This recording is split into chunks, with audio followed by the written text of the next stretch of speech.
is identified as mentally retarded, put back from the 5th grade into the 4th grade, and stayed in that category until I got out of high school. I don't have any college training, but I met a high school teacher who one day changed my life. I was waiting on another student, and when he came in, he said to me, "Young man, go to the board and write what I'm about to tell you." And I said, I can't do that, sir. He said, "Why not?" I said, "I'm not one of your students." He said, "It doesn't matter, follow my directions now." I said, "I can't do that, sir." He said, "Why not?" I said, "Because I'm educable mentally retarded." And he came from behind his desk and he looked at me. He said, "Don't ever say that again. Someone's opinion of you does not have to become your reality."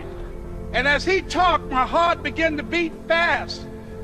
Tears began to run down my eyes, and I was in the back just listening to him, because the speech he was giving, that speech was for me. And he said, "Les Brown," he said, "if you want to do anything worthwhile in life, you've got to be hungry." I told Mr. Washington I wanted to become a disc jockey. And so I started working to develop myself. He said, "I want you to practice every day being a disc jockey." I said, "But I don't have any job now." He said, "It doesn't matter."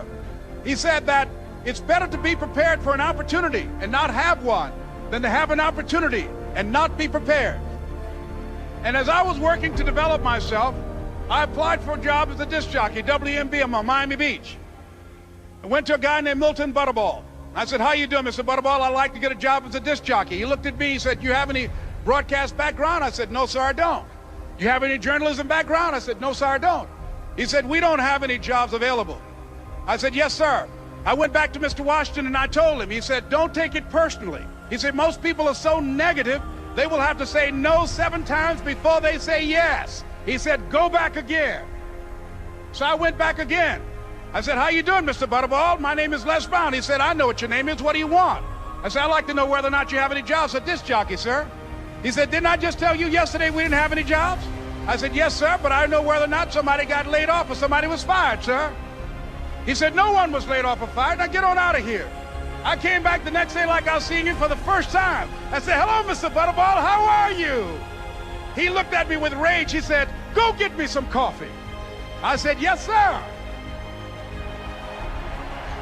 And I went to get him some coffee.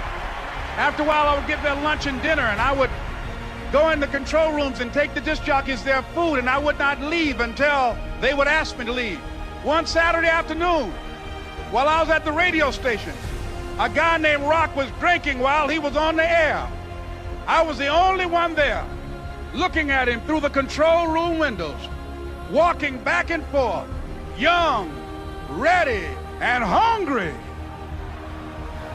Pretty soon the phone rang, and it was the general manager. And I answered the phone. I said, "Hello?" He said, "Les, this is Mr. Klein." I said, "I know." He said, "Rock can't finish his program." I said, "I know." He said, "Would you call one of the other DJs in?" I said, "Yes, sir." I hung the phone up. I said, "Now he must think I'm crazy." I called my mom and my girlfriend, Cassandra. I said, "Y'all turn up the radio and come out on the front porch. I'm about to come on the air." I waited for about 20 minutes, and I called him back. I said, "Mr. Klein, I can't find nobody." He said, "Young boy, do you know how to work the controls?" I said, "Yes, sir." He said, "Go in there and don't say nothing here." I said, "Yes, sir." I couldn't wait to get behind those controls. I put on an old Stevie Wonder record called Fingertips.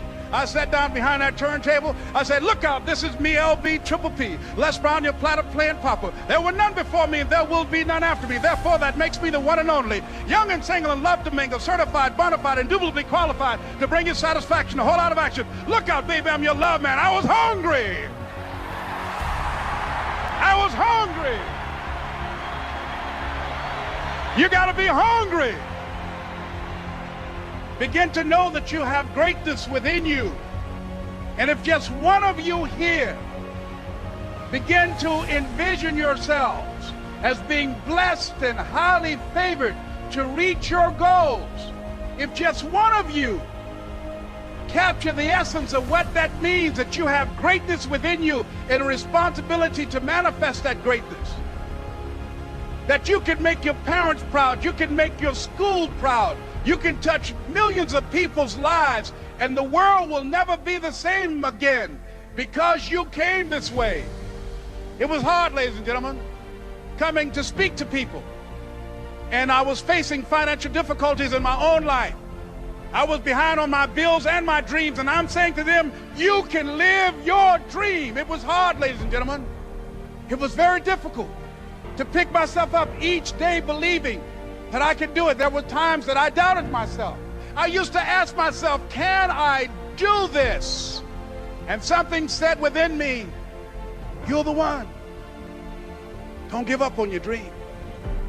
By continuing to push forward, by continuing to run toward my dream, that one day I would have my own talk show.